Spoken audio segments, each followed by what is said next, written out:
So the Pacific Northwest region includes Washington, Oregon, and Idaho, going from Coast Range to the valleys and then the Cascade Mountain Range and to the desert. So to give you a short overview about the history of agroforestry in the US and the Pacific Northwest. Agroforestry is not a new concept for this country. Native people and early European settlers have practiced traditional agroforestry for millennia. They were gathering nuts, fruits, seeds, and berries. They were also hunting rabbits and deer and caught fish. They were also integrating agriculture, animal husbandry, crop rotation, and fallow periods. So they mostly rely on tree crops, primarily oaks, mesquites, and pines. Of course, they get many benefits from these practices, not only food, but medicinal plants, building materials, craft materials to support their livelihood. So here is one example from the Pacific Northwest, oak savanna in the Willamette Valley. This practice was by the Kalupia people. Hey, Badege? Yes? Sorry to stop you, but we're having kind of a audio issue. It fades in and out. And I don't know if it's if you're using a mic or maybe not using a mic. Let me try if I have.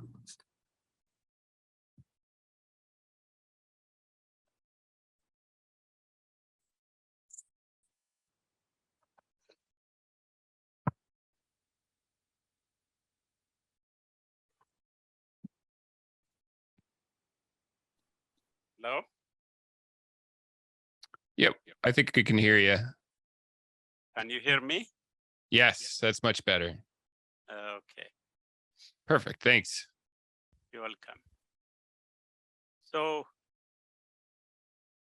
I was talking about the Native American agroforestry practice, and I was discussing about oak savanna in the Willamette Valley. So the Kalupia were the native people who live in the valley, and they shaped the ecosystem to meet their needs before the European settlers. So they use fire to manage their crops and also forage for their wild animals. So they also grow food staples that they can use for their consumption. They grow nuts and berry plants in the valley. So they have been in shaping the ecosystem in the valley.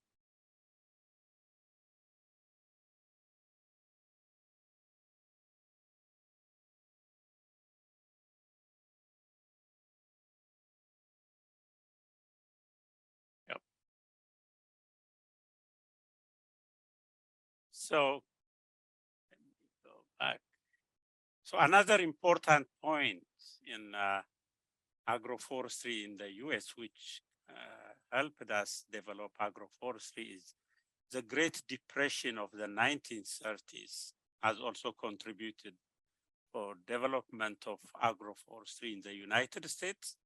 As you see the picture on the left, this is a dust bowl, which has a great storm which damaged the ecology and the agricultural landscape at that time. And also during the Depression, there was a lot of unemployment, and people were hired to plant trees as wind breaks, both in the Great Plains and the Pacific Northwest.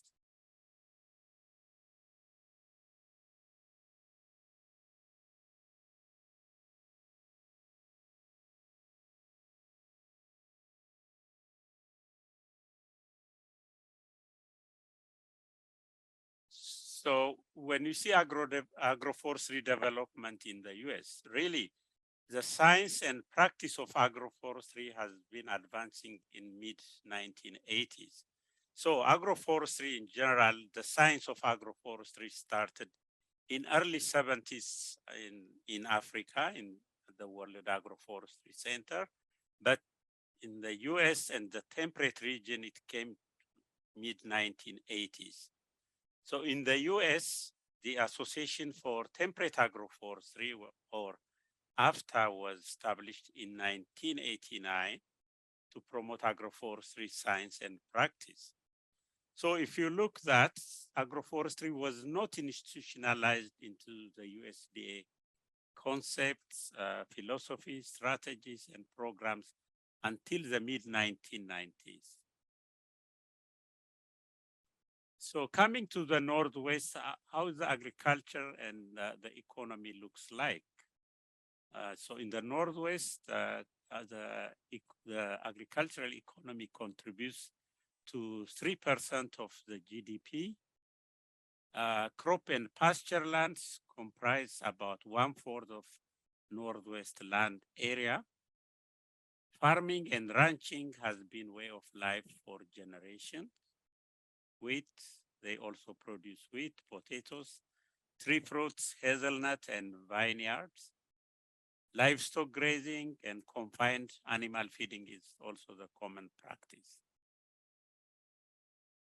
So when I talk about agroforestry, I will focus mostly on in Oregon, and Oregon has also similar to the Northwest. They have the Coast Range, the Willamette Valley, the Cascade Mountains, and the desert.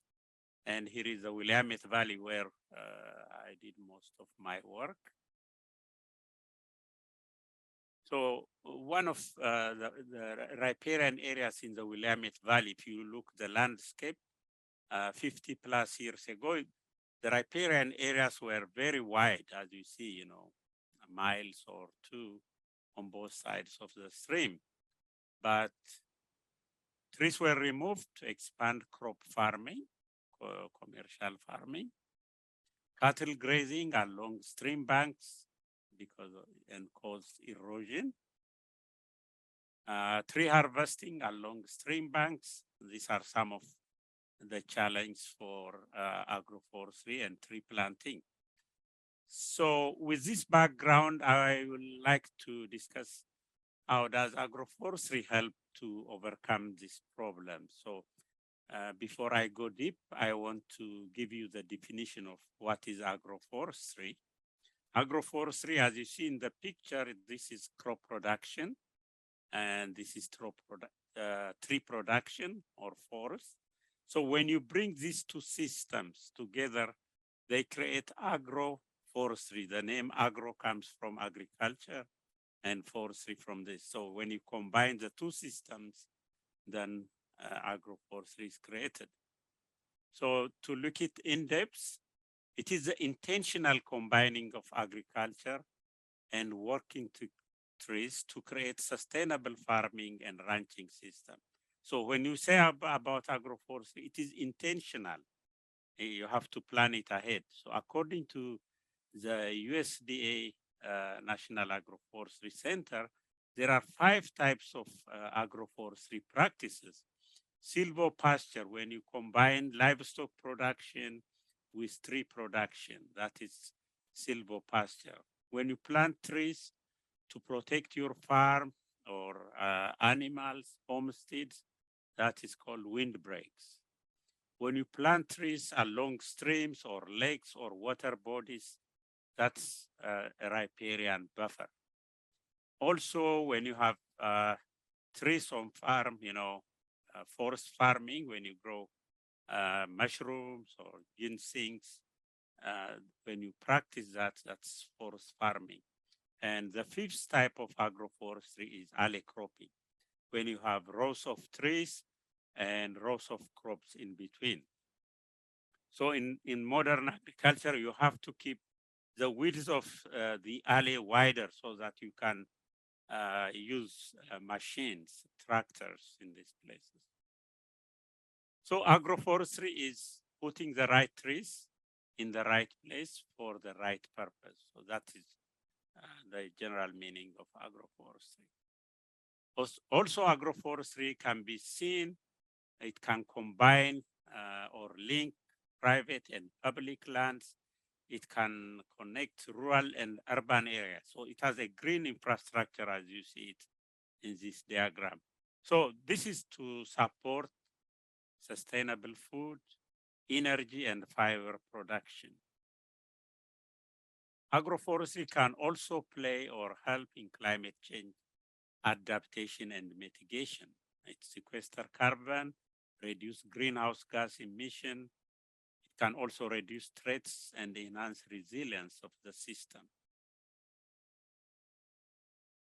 So now coming to where I work and I studied, I would like to give you a little bit background about agroforestry development at Oregon State University. OSU has a long history of agroforestry education and research. A joint research between the College of Forestry Silviculturists and the College of Agriculture Range Management began in 1952.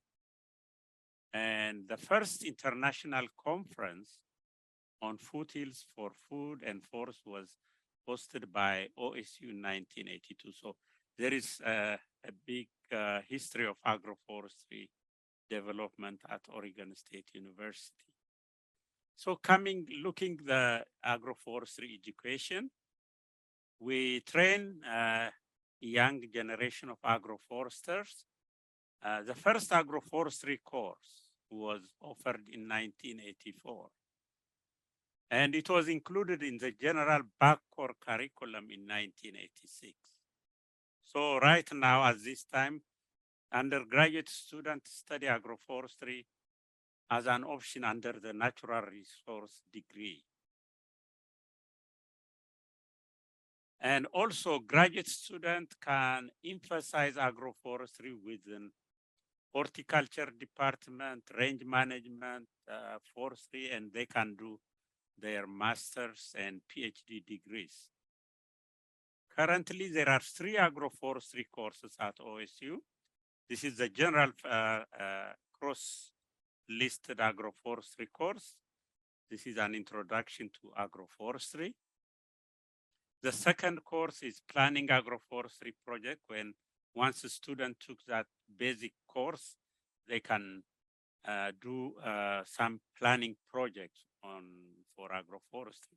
And the third one is an online version of the second course. So I have given some of my students to do their MS PhD studies outside the US. Jeanette Crampin, she studied her master's study in agroforestry, studying Fidarbe albida, its water use and impact on teff crows in Ethiopia. So she went to Ethiopia and met with scientists, with ICRAF scientists, Ethiopian scientists, and she established her study. She collected her data and came back, defended her master's thesis. Another PhD student, Sonia Brooks, she did her PhD in Tanzania, studying adoption of agroforestry in Tanzania, where pigeon pea and cassava intercropping was done. So she did her PhD. So this is how I help students. I teach undergraduate classes, advise graduate students. Looking into the research and outreach here, there are common agroforestry research in the Northwest. Silvopasture, the professor who was retired emeritus now, he did a lot of work. Maybe you might have reviewed his paper, Professor Stephen Sharrow. He has done a lot of silvopasture research. He's from Rangeland Resources. And I did also some riparian buffer research. And there is also some colleagues who did conservation research and forest farming. So these are focus areas for agroforestry research. So here is one of the research plots from Steve Sharrow, sheep grazing at OSU Agroforestry research plot. So he studied the relationship, how to incorporate sheep into tree farming.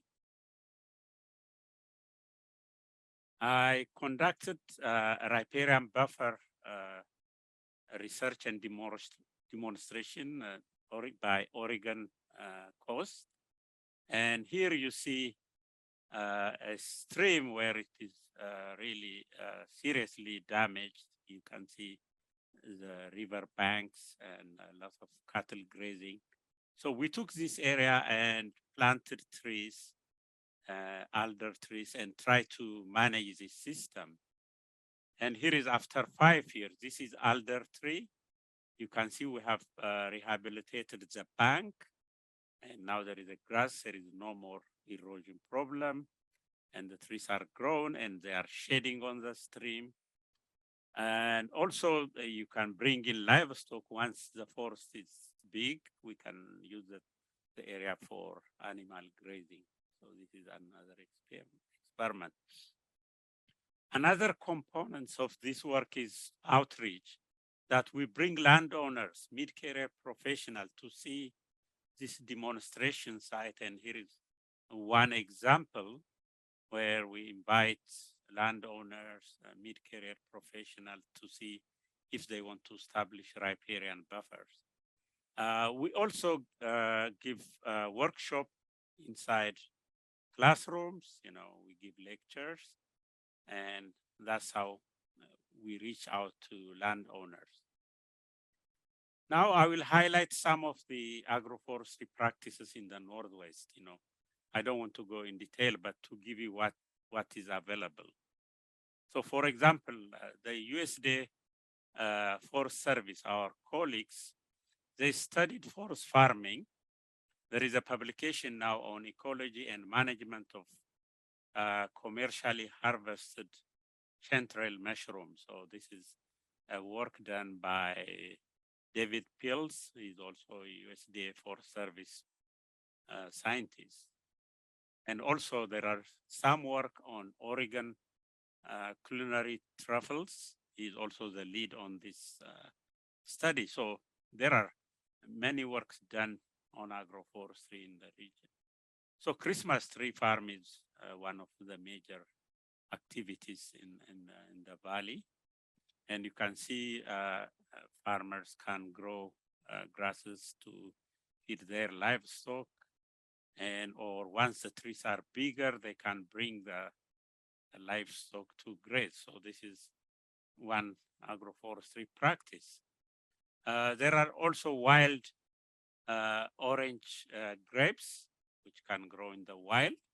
That's also another agroforestry practice where people can go and harvest from the wild. Most common agroforestry is the Oregon hazelnut. Oregon is one of the leader in hazelnut production, and until the tree canopy closes, they can grow grass and hay, and they can produce the nuts. Currently, we have seen this conversion of grasslands into hazelnut alley cropping.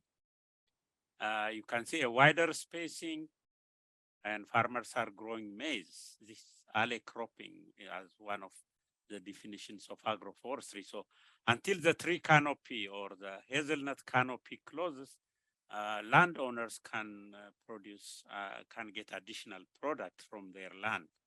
And also here is hazelnut and strawberry, again, alley cropping. So this can generate additional income to the landowner.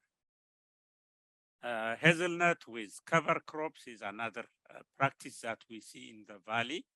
So they can grow hay, and they can grow winter wheat, and until the hazelnut grows and cover the canopy, they can generate income. Apple orchards is very common, and you can, once apples are big, you can bring sheep and graze the area. Another interesting work that I see here in the valley is intercropping of black walnut by Peter Carnegie Farm. He's really a very dedicated person. We always use his farm as a demonstration site to take our students to show them different agroforestry and integrated management. So this is his daughter, second generation. So this is a big example. Right now, there is a huge Willamette Valley vineyards. This can be also, you can graze sheep, or you can use the land until, you harvest the grapes. So with this background about agroforestry in the region, I would like now to talk about the regional agroforestry working groups. As you see, there are 10 agroforestry working groups in the United States. So the USDA National Agroforestry Center help us organize into groups based on the agroecology, the different agroforestry practices. So we are in the Pacific Northwest, so Washington and Oregon is the Pacific Northwest, California is the South Pacific, and Arizona and others, they form here, and you can see the map. So there are 10 different working groups. So to give you a little bit background about the Pacific Northwest Agroforestry Working Group, it was established in 2013 as a result of a workshop organized by Oregon State University. So at that time, we saw the importance of expanding agroforestry in the region. So we organized a workshop, invited state and federal forestry and natural resource professionals, both from Washington and Oregon, California, Alaska. Extension and outreach faculty were involved. Small woodland and farm owners were involved, and the academics. So as you see, that was our first meeting to establish the Pacific Northwest Working Group. So what were the key issues at that time we discussed? The first thing is to assess the status of agroforestry, education, research, and outreach, to explore the progress and challenge faced to promote agroforestry in the region, how to improve water quality for salmon and wildlife, and also to diversify the rural economies through non-timber forest products. So these were the issues that we discussed. And after that meeting, we start working together, and the first achievement was to organize a workshop to train natural resource professionals that we conducted in 2014. So we, in the classroom, we provided, discussed about the different agroforestry practices. We discussed about agroforestry policy in the US, basic economics of agroforestry and urban forestry. Again, in 2016, our working group was involved in short course training for producers and landowners in Salem, Oregon. I also gave a key speech to a horticulture workshop in British Columbia, I think in 2018. More achievement, as we work together, we developed a proposal, get funding from USDA National Agroforestry Center. And we conducted again in partnership with Washington State University. We organized training for mid-career professional in Pullman, Washington in September 2018. The second workshop was not conducted until 2021 because of COVID. Things were pushed, and Oregon organized training for producer and landowners in Oregon virtually in November 2021.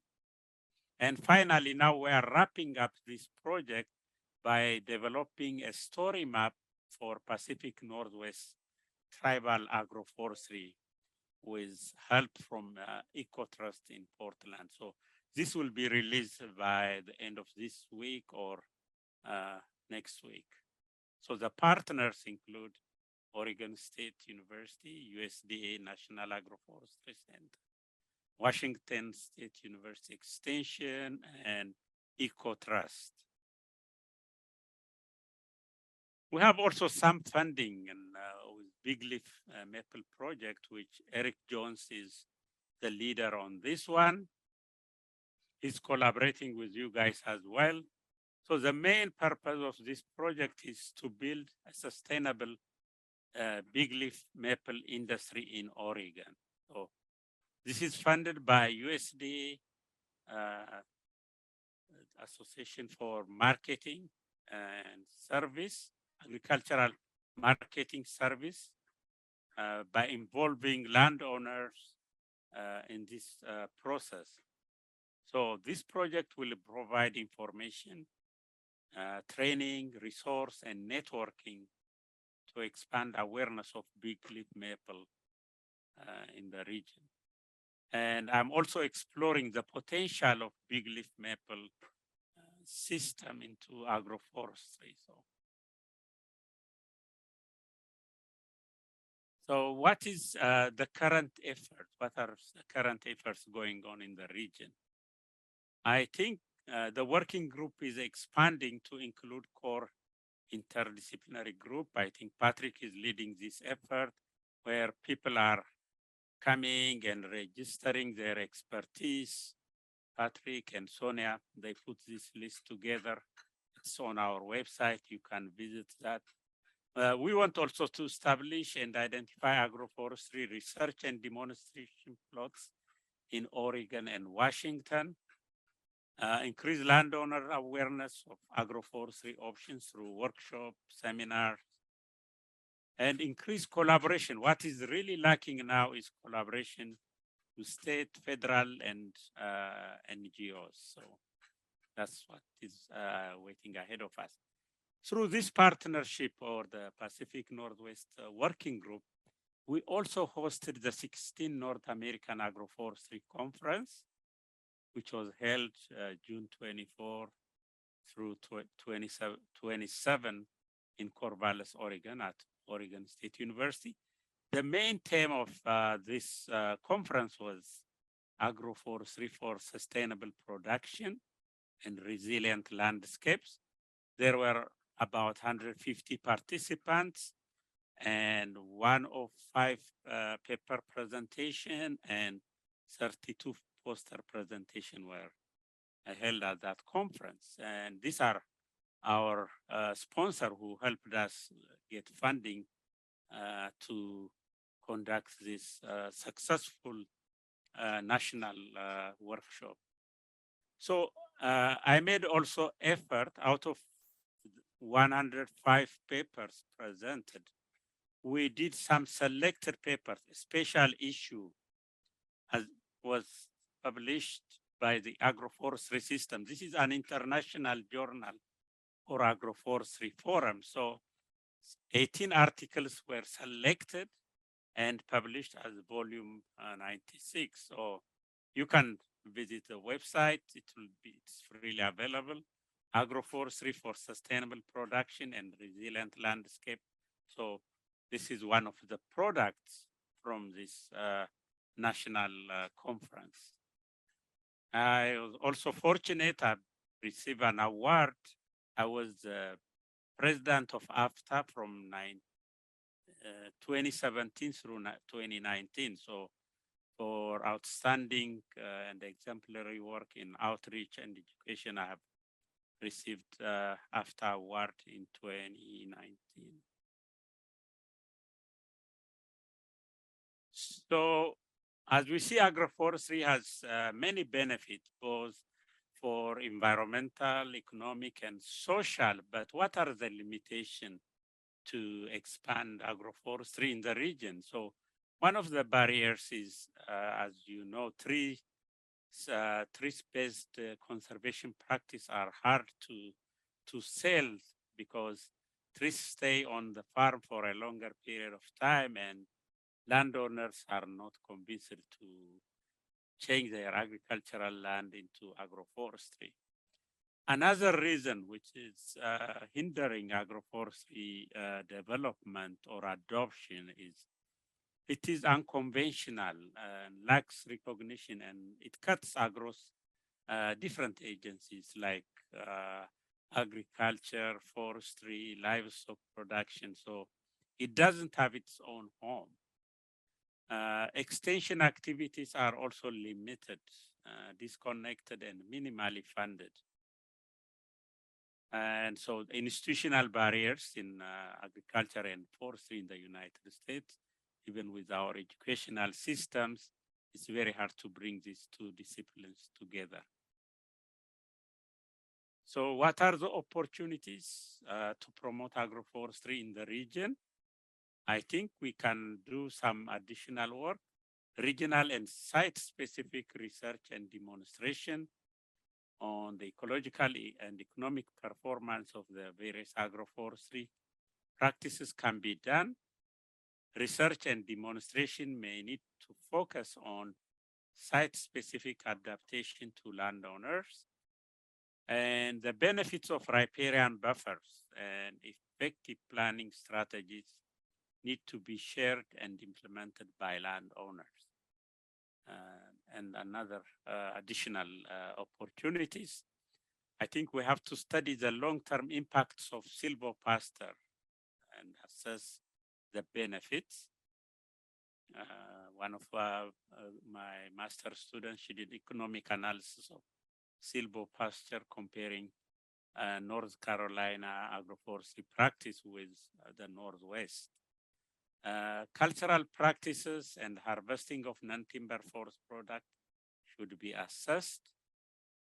Finding market for agroforestry products is important.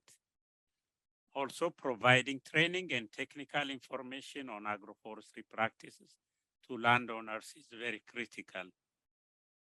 So in conclusion, is agroforestry relevant to the Pacific Northwest agriculture? The answer is yes, but if you want to consider that, you have to understand the interaction between the ecological, social, and economic aspect of the system. And also landowners have to identify the implementation annual cost to implement this project. This should be assessed. They have also to identify incentives and cost share programs to support their activities and identify long-term benefit to the individual and society. So agroforestry requires an integrated, multidisciplinary approach to agriculture. So if you are practicing agroforestry, you can't do it alone. You have to do it as a team. That is a message I have. And some international experiences. Through my work here at Oregon State University, I have created an international collaboration with the World Agroforestry Center. We invite scientists from World Agroforestry Center. They come and stay with us. They give seminars, and we conduct joint research. I also took my graduate students to do their research in the region, so that was mutually beneficial both for OSU and the World Agroforestry Center. We have done many projects in Africa, South Africa, Southern Africa, and East Africa. We have many research, development, educational curriculum development, food security projects have been done. And recently we have also working with international collaboration with the European Agroforestry Federation, Europe, we are working with them. So these are the things we do. And here are some publications we contributed to the agroforestry, enhancing this resilience in U.S. agricultural landscape under changing conditions. This is for the U.S. Kate and I contributed an article on this chapter, and also I work with Kenyan and Ethiopian scientists to develop a strategy for adapting to climate change, variability, and change through agroforestry. So if you are interested, there is more link to USDA National Agroforestry Center, session for temperate agroforestry, and the Pacific Northwest Agroforestry Working Groups. Finally, I would like to acknowledge Oregon State University College of Forestry and the USDA National Agroforestry Center for providing both technical and financial support to do my job here in the Northwest. With this, I'll stop my talk. Thank you very much for listening.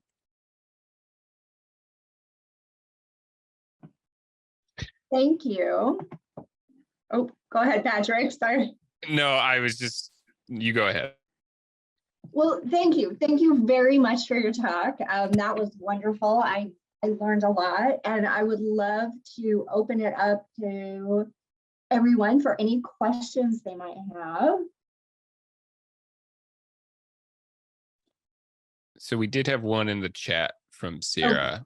Great. And I could just go ahead and read it. Is there any coppice management in the commercial hazelnut production going on in Oregon?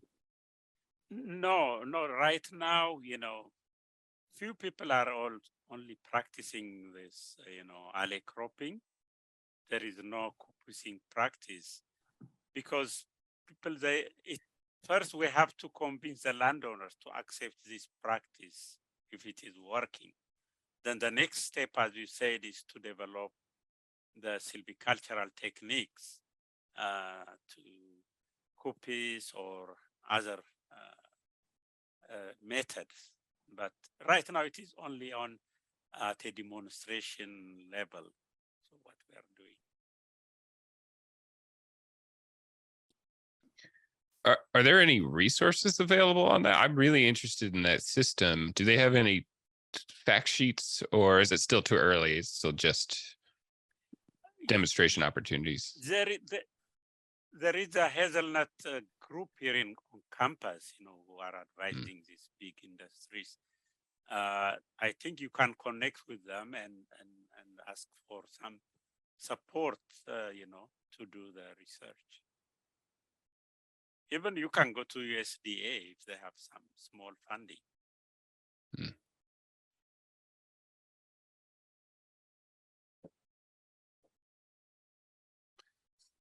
I have a question about agroforestry's potential for when we're talking about climate change and its potential for being applied for adaptation strategies. And I would think it might also have potential for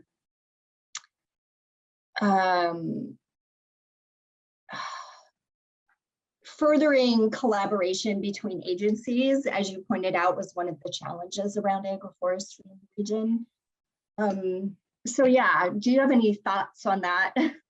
I think that the USDA Climate Hub is here on campus, so you should connect with them and to learn more, to introduce some demonstration sites for agroforestry with climate change adaptation and mitigation, so there is an organization here on campus, which is next door to the College of Forestry. And I think that would be a good place to start. But as I said, it is challenging, to work across discipline, across institutions. That is a big barrier for agroforestry. So kind of along those lines, I know that OSU has a very robust extension forestry program. I mean, they have almost an extension forester in every county. But I noticed that there's not been a lot of engagement from the extension program in terms of agroforestry. Why is that? Well, it depends on the individual interest. You know, when people are who have got agroforestry interests, when they come on board, they push that and they do research, extension publication. Some in Gima, for example, you might have read his publication when he was extension expert. He was doing a lot of publications on agroforestry. But once he get into administration, then the other people who came on board, it depends on the individual interest. As I said, you know, the institutions have to be committed, you know, to say, oh, agroforestry is important. We have to push and do some extension work to take this technology to the landowner. So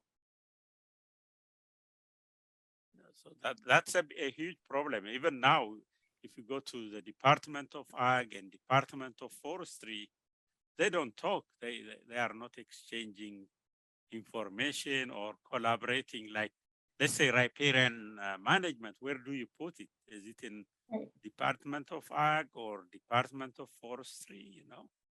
So that bridge has to be built, you know, even to move resources, personnel, you know, there should be some common understanding. I know at the federal level, they have 5 USDA departments are coming together as steering committee and working together. But when you come to the regional level, you don't see that structure, you know. We need to have a body of, you know, a group or a board which talk about agroforestry. You know, you have to bring Natural Resource Conservation Service, Department of Ag, Department of Forest, Soil and Water Conservation, universities. If you have that board, then you have a plan, you know, you'll have a roadmap that we should do, promote agroforestry in the region, and these are our priorities. But we don't have that body right now.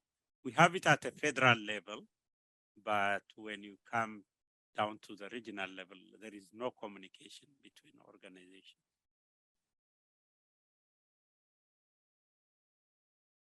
We have another question in the chat. Most successful agroforestry examples are tropical. What is going to be the biggest adaptation necessary to apply agroforestry in the Pacific Northwest? I think, you know, one opportunity could be, you know, the issue of climate change is now we want to use some to plant some trees to sequester carbon. So perennial agriculture, you know, that kind of system is now becoming a demand. Now, landowners, if they get incentive to plant trees, and if there is a carbon credit, you know, or payment for ecosystem services, that will be an incentive to landowners to jump into agroforestry. Otherwise, right now, everything is market, you know, they have to produce something and bring to market and sell the product. But if there are some payment for ecosystem services, carbon credits, if those are promoted, then that would be an incentive for landowners to bring more trees into the landscape. Have you seen progress in that area of like quantifying carbon benefits in an agroforestry system to where they could get into a carbon market? There are some preliminary efforts, you know, trying to develop the models, you know, from reforestation until the trees get 100 years. It is in a model stage right now. It's not fully implemented, but there are efforts, you know. Yeah. Can I follow up on that question? Yeah. There, it seems like the Comet Farm system out of Colorado State seems to be the primary carbon modeling for agricultural practices that's used for carbon credits. Is agroforestry being included in that? Are those practices included in that system at this point, or is there any plan to include it in there? I don't know. I don't have that information, but as far as farmers put trees on their land and they know the amount of trees they put, and it can be easily calculated how much carbon that woodland or riparian buffer is sequestering carbon. So the vegetation simulation model, which is developed by USDA, they use that model. So it can be easily developed. Thank you. And thanks for the comment, Mark.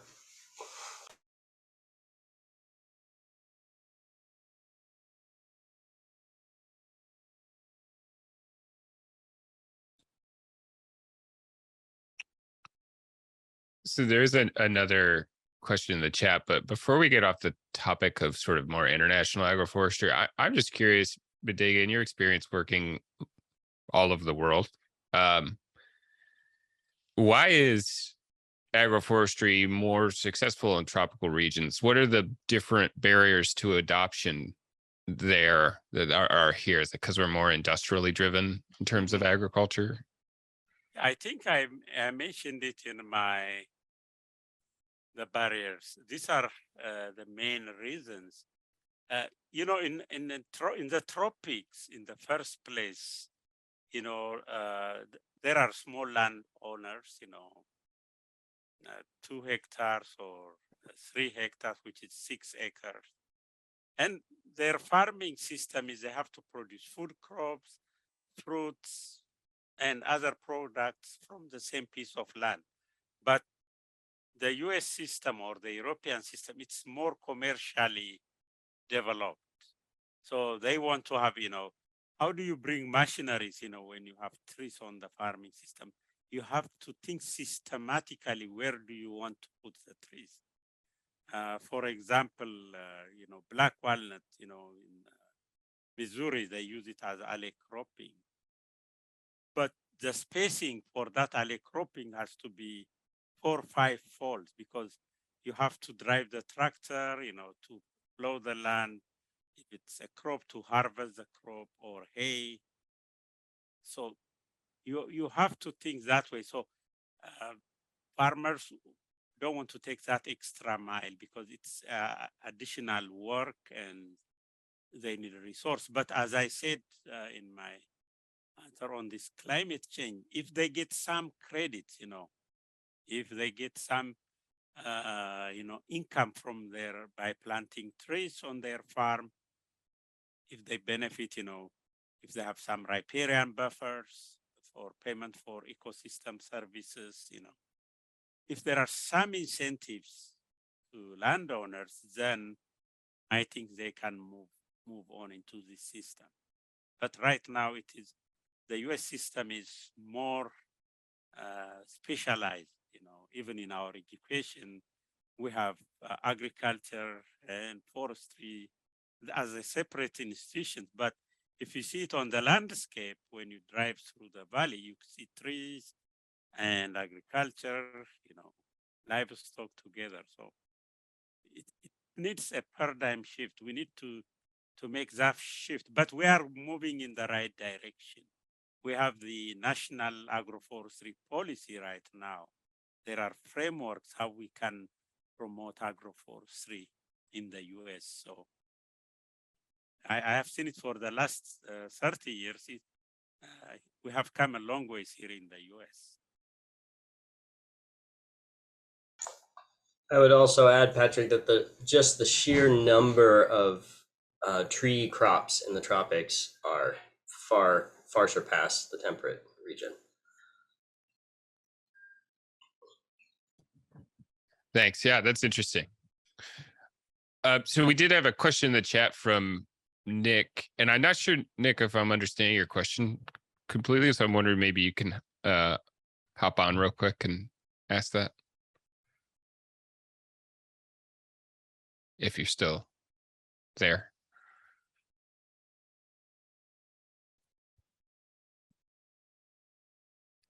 I tried to give it 8 seconds. I think that's the rule. All right. Well, if he's not, I'll go ahead and just read it, Badege. Maybe. Oh, Sure. there you are. Sorry, I had an issues. You want me to read it? Yeah, or just tell us what you mean. So, in a previous life before a farm planner, I came from the world of commercial orchard management, and most of our, so small organic landowner sprays are one thing, but off-label usage is illegal and can threaten your applicator's license. And so most of our commercial sprays, some of the most effective ones, do have restrictions on utilizing forage in alleys and in the understory for ruminating animals. And I know this is a big example we keep giving on, our agroforestry practices that we can implement, but what other resources are available to, help develop a spray schedule that we can avoid these off-label use, restrictions? I think that's a very good question. Number one, we have to see what kind of pesticide or insecticides we are using and how harmful they are. We have to study that, whether it affects insect or pollinators in that area. So that has to be carefully looked at. And as you said, if there is a spraying schedule, if that's manageable and working, that's a good idea. So right now it is a very challenging work here in the Northwest to bring this system, because there are so many restrictions, on using this pesticides or other products. So.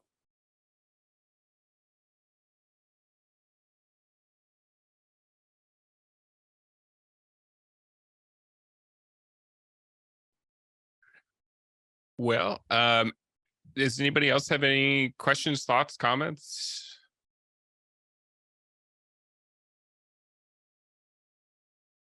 Hearing none. Just want to thank you again, Badege, for coming and talking with us on this topic. It's pretty impressive, all the work you've done, and I'm sure this was really just a very small percentage of what you could share with us. So maybe down the line we'll have you back. Thank you, and you guys are doing a great job, and I congratulate you. You have started your own working group, which is also very important and relevant. So you should strengthen, but still continue to network, because there are few agroforestry experts, not only in the region, but in the US. So networking, this partnership should continue until we get a good number of experts and resources. So I really enjoyed working with you guys, and I appreciate your collaboration with us here. Thank you. Thank you.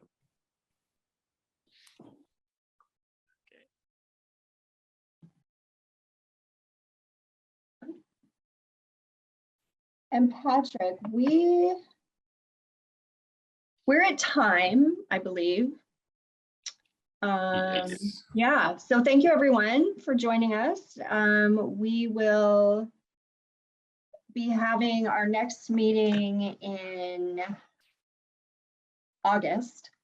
I'm finding the date really quick here. August 17th will be our next day that we're going to meet.